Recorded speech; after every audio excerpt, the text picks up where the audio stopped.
नमस्कार साथियों, स्वागत है आपका हमारे YouTube चैनल स्टडी ग्राफी पर। साथियों, आज हम पढ़ रहे हैं हिंदी का प्रैक्टिस सेट पहला। इससे पूर्व हम बाल विकास और शिक्षा शास्त्र के 6 प्रैक्टिस सेट हम अपलोड कर चुके हैं। यदि आपने नहीं देखे हैं तो चैनल के प्लेलिस्ट में जाएं, वहां पर आपको सभी प्रकार के प्रैक्टिस सेट और मॉडल पेपर मिल जाएंगे। साथियों, यह प्रैक्टिस सेट MP टेट वर्ग 3, C TET, UP TET, REET, Bihar TET आदि सभी परीक्षाओं के लिए उपयोगी प्रैक्टिस सेट है। इसलिए आप इस वीडियो को पूरा देखें और अपने साथियों के साथ भी शेयर करें। और साथियों, यदि आप हमारे चैनल को पहली बार देख रहे हैं तो चैनल को सब्सक्राइब कर लें, जिससे आपको नया वीडियो अपलोड होने पर नोटिफिकेशन प्राप्त होता रहे। आज हम पढ़ रहे हैं हिंदी का प्रैक्टिस सेट पहला, जिसमें पहले दिया हुआ है गद्यांश। निर्देश 1 से 5 निम्नलिखित गद्यांश को ध्यानपूर्वक पढ़कर उनके नीचे दिए गए बहुविकल्पी प्रश्नों में सही विकल्प का चयन करें। यहाँ से साथियों गद्यांश दिया हुआ है। यहाँ लिखा है, मैंने एक विकलांग बालक को पैर से लिखते देखा तो दंग रह गया। भगवान की लीला भी विचित्र है। साहसी, आत्मविश्वासी और जीवट स्वभाव के विकलांग तो हमें हतप्रभ बना देते हैं। समाज में कुछ विकलांग तो अपने हथियार डाल देते हैं तथा दूसरों के प्रति आश्रित रहकर जीवन जीते हैं। कभी वे मंदिर के सामने, कभी स्टेशन के पास या किसी सार्वजनिक स्थान पर मांगने के लिए धरना दिए बैठे रहते हैं। हमें चाहिए कि हम उन्हें अपने पैरों पर खड़ा होने के लिए प्रेरित करें, उन्हें स्वावलंबी बनाने के लिए हर संभव प्रयास करें और उन्हें अच्छा जीवन जीने का मार्ग सुझाएं। तो साथियों, ये गद्यांश है। इसी गद्यांश के आधार पर हमें 1 से लेकर 5 तक प्रश्नों के उत्तर देना है। साथियों, एक बार आप वीडियो को पॉज करके गद्यांश को जरूर पढ़ें। गद्यांश के आधार पर पहला प्रश्न है, उपर्युक्त गद्यांश का उचित शीर्षक दीजिए। इस गद्यांश का शीर्षक बताना है। ऑप्शन ए में दिया है आत्मविश्वास, ऑप्शन बी है स्वावलंबन, ऑप्शन सी है आश्रित जीवन और ऑप्शन डी है साहस और समाज। तो साथियों, इस गद्यांश के आधार पर इसका सही आंसर है ऑप्शन बी, स्वावलंबन। अगला प्रश्न दूसरा, कुछ विकलांग कहाँ कहाँ धरना दिए बैठे रहते हैं। ऑप्शन ए मंदिर के सामने, ऑप्शन बी स्टेशन के पास, ऑप्शन सी सार्वजनिक स्थान पर, ऑप्शन डी उपर्युक्त सभी। तो साथियों, प्रश्न दूसरे का यहाँ पर सही आंसर है ऑप्शन डी, उपर्युक्त सभी। यानी मंदिर के सामने, स्टेशन के पास और सार्वजनिक स्थानों पर सभी जगह कुछ विकलांग धरना दिए बैठे रहते हैं। ऑप्शन डी इसका सही आंसर है। अगला प्रश्न पढ़ते हैं तीसरा, हम विकलांगों के लिए क्या क्या कर सकते हैं। हम विकलांगों के लिए क्या कर सकते हैं। ऑप्शन ए आत्मनिर्भर होने के लिए प्रेरित कर सकते हैं, ऑप्शन बी पैसे दे सकते हैं, ऑप्शन सी परेशान कर सकते हैं, ऑप्शन डी इनमें से कोई नहीं। तो प्रश्न तीसरे का सही आंसर है ऑप्शन ए, उन्हें हम आत्मनिर्भर होने के लिए प्रेरित कर सकते हैं। ऑप्शन ए प्रश्न 3 का सही आंसर है। अगला प्रश्न चौथा, कौन से विकलांग हमें हतप्रभ बना देते हैं। ऑप्शन ए साहसी, ऑप्शन बी जीवट, ऑप्शन सी आत्मविश्वासी, ऑप्शन डी उपर्युक्त तीनों। तो साथियों, इस प्रश्न का सही आंसर है ऑप्शन डी, उपर्युक्त तीनों। यानी साहसी, जीवट और आत्मविश्वासी विकलांग हमें हतप्रभ बना देते हैं। अगला प्रश्न पांचवा, मैंने एक विकलांग बालक को पैर से लिखते देखा तो दंग रह गया। निम्न पंक्ति में कौन सा वाक्य है। ऑप्शन ए मिश्र वाक्य, ऑप्शन बी संयुक्त वाक्य, ऑप्शन सी साधारण वाक्य, ऑप्शन डी इनमें से कोई नहीं। तो साथियों, प्रश्न 5 का सही आंसर है ऑप्शन ए मिश्र वाक्य। इस पंक्ति में मिश्र वाक्य है। अगला प्रश्न छठवां, दो उपसर्ग किस शब्द में नहीं है। दो उपसर्ग यहाँ पर पूछा है, कौन से शब्द में नहीं है। ऑप्शन ए दुर्गम, ऑप्शन बी दुर्बल, ऑप्शन सी दुर्निध, ऑप्शन डी दुलारा। तो साथियों, प्रश्न 6वें का यहाँ पर सही आंसर है ऑप्शन डी दुलारा। दुलारा शब्द में दो उपसर्ग नहीं है, जबकि दुर्गम, दुर्बल और दुर्निध शब्द में दो उपसर्ग है। उपसर्ग वे शब्द होते हैं जो किसी अन्य शब्द के पूर्व में लगकर उस शब्द का अर्थ बदल देते हैं, उन्हें हम उपसर्ग कहते हैं। अगला प्रश्न 7वां, राष्ट्रीय शब्द में प्रयुक्त प्रत्यय है। यहाँ पर राष्ट्रीय शब्द दिया है, इस शब्द में बताना है प्रत्यय कौन सा है। ऑप्शन ए इक, ऑप्शन बी ईय, ऑप्शन सी ईय, ऑप्शन डी इत। तो यहाँ पर प्रश्न 7वें का सही आंसर है ऑप्शन बी ई। राष्ट्रीय शब्द में प्रयुक्त प्रत्यय ई है। प्रत्यय वे शब्द होते हैं जो किसी शब्दांश के आखिर में लगकर किसी शब्द का अर्थ बदल देते हैं। अगला प्रश्न 8, कर्तव्य शब्द उदाहरण है। ऑप्शन ए तव्य प्रत्यय का, ऑप्शन बी ल्यप प्रत्यय का, ऑप्शन सी अनियर प्रत्यय का, ऑप्शन डी इनमें से कोई नहीं। तो साथियों यहाँ पर कर्तव्य शब्द दिया है, उस शब्द का उदाहरण बताना है। तो प्रश्न 8 का यहाँ पर सही आंसर होगा ऑप्शन ए तव्य प्रत्यय का, अतः उत्तर ए इसका सही आंसर है। अगला प्रश्न 9, जान के लाले पढ़ना मुहावरे का सही अर्थ है। ऑप्शन ए स्वयं को संकट में डालना, ऑप्शन बी गंभीर संकट में होना, ऑप्शन सी संकट टलना, ऑप्शन डी मुसीबत में गुजारा करना। तो साथियों प्रश्न 9 का यहाँ पर सही आंसर है ऑप्शन बी गंभीर संकट में होना। अगला प्रश्न 10, दिए गए वाक्यांश के लिए एक शब्द का प्रयोग कीजिए। सभी अंग सामने आने पर स्पष्ट हो जाना। ऑप्शन ए प्रत्यक्षदर्शी, ऑप्शन बी पारदर्शी, option C Hastamalaka, option D हस्तलाघव। तो साथियों प्रश्न 10 का यहाँ पर सही आंसर है ऑप्शन सी हस्तामलक। जैसे यहाँ पर पारदर्शी शब्द दिया हुआ है जिसका अर्थ है किसी के आर पार देखना, उसी प्रकार प्रत्यक्षदर्शी का अर्थ होता है जिसने किसी भी व्यक्ति या वस्तु को सामने से देखा हुआ हो। यहाँ लिखा हुआ है हस्तलाघव जिसका अर्थ होता है किसी भी काम को हाथ से करने की दक्षता। अगला प्रश्न पढ़ते हैं। अगला प्रश्न 11, उक्त पंक्तियों में कौन सा छंद है। साईं इस संसार में मतलब को व्यवहार, जब लग पैसा गांठ में तब लग ताकों यार। जो पंक्ति दी हुई है इसमें बताना है कौन सा छंद है। ऑप्शन ए दोहा, ऑप्शन बी सोरठा, ऑप्शन सी चौपाई, ऑप्शन डी कुंडलियाँ। प्रश्न 11 का यहाँ पर सही आंसर है ऑप्शन ए दोहा। दोहा छंद दिया गया है जिसके विषम चरणों में यानी प्रथम व तृतीय में 13-13 मात्राएं होती हैं और सम चरणों यानी द्वितीय और चतुर्थ में 11-11 मात्राएं होती हैं। अगला प्रश्न 12, अपने से छोटों के लिए पत्र लिखते समय संबोधन होगा। जब हम अपने से किसी छोटे को पत्र लिखते हैं तो हम किस प्रकार का संबोधन करते हैं। ऑप्शन ए श्रद्धेय, ऑप्शन बी पूज्य, ऑप्शन सी आयुष्मान, ऑप्शन डी विनीत। तो साथियों प्रश्न 12 का यहाँ पर सही आंसर है ऑप्शन ए श्रद्धेय।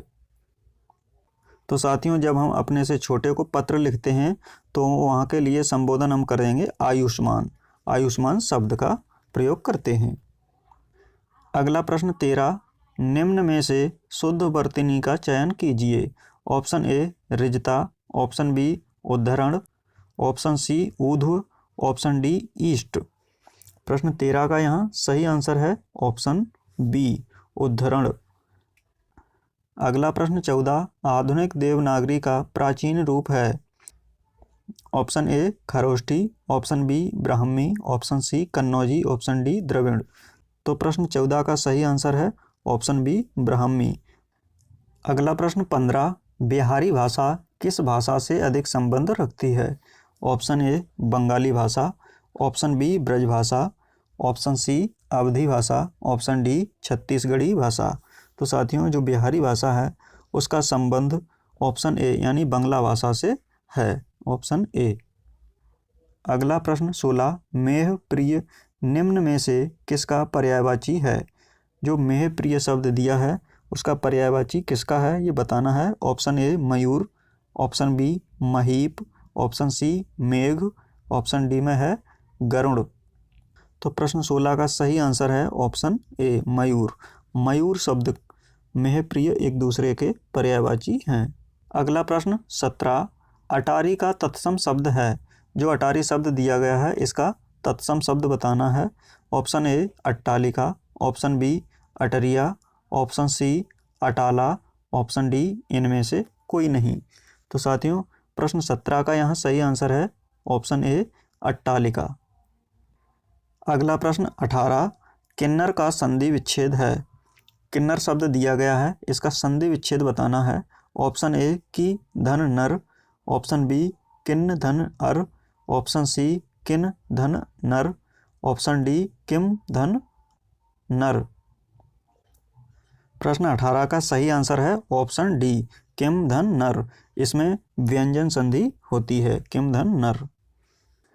अगला प्रश्न 19, उज्ज्वल शब्द का संधि विच्छेद है। यहाँ उज्ज्वल जो शब्द दिया है इसका संधि विच्छेद बताना है।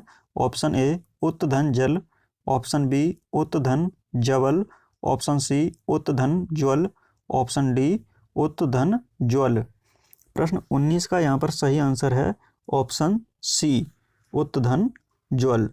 ये उज्ज्वल का संधि विच्छेद है, इसमें भी व्यंजन संधि है। अगला प्रश्न 20, पूत कपूत को क्यों धन संचय, पूत सपूत तो क्यों धन संचय। इस पंक्ति में कौन सा अलंकार है। ऑप्शन ए छेकानुप्रास, ऑप्शन बी वृत्यानुप्रास, ऑप्शन सी लाटानुप्रास, ऑप्शन सी श्रुत्यानुप्रास। प्रश्न 20 का यहाँ सही आंसर है ऑप्शन सी लाटानुप्रास। जब एक शब्द या वाक्य खंड की आवृत्ति उसी अर्थ में हो तो वहाँ पर लाटानुप्रास होता है। अगला प्रश्न 21, निम्न पंक्तियों में कौन सा अलंकार है। मेरो मन अनत कहाँ सुख पावे, जैसे उड़ी जहाज को पंछी फिर जहाज पे आवे। ऑप्शन ए रूपक, ऑप्शन बी उपमा, ऑप्शन सी अपयुक्ति, ऑप्शन डी उत्प्रेक्षा। तो साथियों प्रश्न 21 का यहाँ पर सही आंसर है ऑप्शन बी उपमा। यहाँ पर उपमा अलंकार दिया गया है। अगला प्रश्न 22, निम्न में से अशुद्ध वाक्य छांटिए। ऑप्शन ए मुझसे आम खाया गया, ऑप्शन बी मैंने आम खाया, ऑप्शन सी मैं आम खाया हूँ, ऑप्शन डी मैं आम खाता हूँ। तो साथियों इस प्रश्न का आप कमेंट बॉक्स में उत्तर दीजिएगा। अगला प्रश्न 23, निम्न में से अशुद्ध वाक्य छांटिए। ऑप्शन ए मैं सुबह जल्दी स्नान करता हूँ, ऑप्शन बी मैं सुबह जल्दी स्नान लेता हूँ, ऑप्शन सी मैंने सुबह जल्दी स्नान कर लिया था, ऑप्शन डी मैंने स्नान कर लिया। तो प्रश्न 23 का यहाँ पर सही आंसर है ऑप्शन सी मैंने सुबह जल्दी स्नान कर लिया था। अगला प्रश्न 24, निम्न में से अधर शब्द का अनेकार्थी शब्द है। यहाँ पर अनेकार्थी शब्द बताना है अधर शब्द का। ऑप्शन ए अज, ऑप्शन बी अक्षत, ऑप्शन सी अंतरिक्ष और ऑप्शन डी में है अखंड। तो साथियों प्रश्न 24 का यहाँ पर सही आंसर है ऑप्शन सी अंतरिक्ष। अंतरिक्ष अधर शब्द का अनेकार्थी शब्द है। अगला प्रश्न पढ़ते हैं 25वां प्रश्न है भौतिक के लिए विलोम शब्द होगा। ऑप्शन ए प्रभौतिक, ऑप्शन बी आध्यात्मिक, ऑप्शन सी कृत्रिम, ऑप्शन डी इनमें से कोई नहीं। तो प्रश्न 25 का यहाँ पर विलोम शब्द है ऑप्शन बी आध्यात्मिक। आध्यात्मिक भौतिक का विलोम शब्द है। अगला प्रश्न 26, जब दो शब्दों में एक सार्थक और दूसरा निरर्थक हो वहाँ लगाया जाता है। ऑप्शन ए योजक चिन्ह, ऑप्शन बी विस्मयादि बोधक चिन्ह, ऑप्शन सी है अल्प विराम चिन्ह और ऑप्शन डी में है अर्ध विराम चिन्ह। तो यहाँ पर प्रश्न 26 का सही आंसर है ऑप्शन ए योजक चिन्ह। जब दो शब्दों में एक सार्थक और दूसरा निरर्थक शब्द हो तो वहाँ पर योजक चिन्ह लगाया जाता है। ऑप्शन ए इसका सही आंसर है। अगला प्रश्न 27, आधुनिक युग में कृष्णायन नामक महाकाव्य किसके द्वारा रचित है। Option A Dwarika Prasad Mishra, option B Jaishankar Prasad, option C है अयोध्या प्रसाद हरिऔध और ऑप्शन डी में है सुभद्रा कुमारी चौहान। तो साथियों प्रश्न 27 का सही आंसर है ऑप्शन ए द्वारिका प्रसाद मिश्र। द्वारका प्रसाद मिश्र ने सन 1940 से 1942 के बीच में अपने जेल जीवन के समय इसकी रचना की थी। अगला प्रश्न 28, रस के अनुसार अपस्मार है। ऑप्शन ए एक प्रकार का उपमान जिसमें उपमेय की हेयता सिद्ध की जाती है, ऑप्शन बी संचारी भाव का एक प्रकार, ऑप्शन सी आधुनिक रसाचार्यों द्वारा खोजा गया एक रस, ऑप्शन डी काव्य में एक प्रकार का दोष। प्रश्न 28 का सही आंसर है ऑप्शन बी संचारी भाव। संचारी भावों की संख्या 33 मानी गई है। अगला प्रश्न 29, बहुभाषिकता यहाँ पर बहुभाषिकता के बारे में बताना है। ऑप्शन ए, भाषा नीति बनाने में बहुत बड़ी बाधा है। ऑप्शन बी, बच्चे की अस्मिता का निर्माण करती है। ऑप्शन सी, भाषा की कक्षा में अनेक प्रकार की समस्याएं उत्पन्न करती है। ऑप्शन डी, एक अत्यंत जटिल चुनौती है जिसका समाधान संभव नहीं है। तो यहाँ पर इसका सही आंसर है ऑप्शन बी, बच्चे की अस्मिता का निर्माण करती है बहुभाषिकता। अगला प्रश्न 30, कक्षा में मौजूद बहुभाषिकता। ऑप्शन ए, बच्चों को लक्ष्य भाषा सीखने के लिए हतोत्साहित करती है। ऑप्शन बी, शिक्षक के लिए एक जटिल और कठोर चुनौती है। ऑप्शन सी, भाषा शिक्षण में बाधक है। ऑप्शन डी, भाषा शिक्षण में एक संसाधन के रूप में प्रयुक्त हो सकती है। इसका सही आंसर है ऑप्शन डी, भाषा शिक्षण में एक संसाधन के रूप में प्रयुक्त हो सकती है।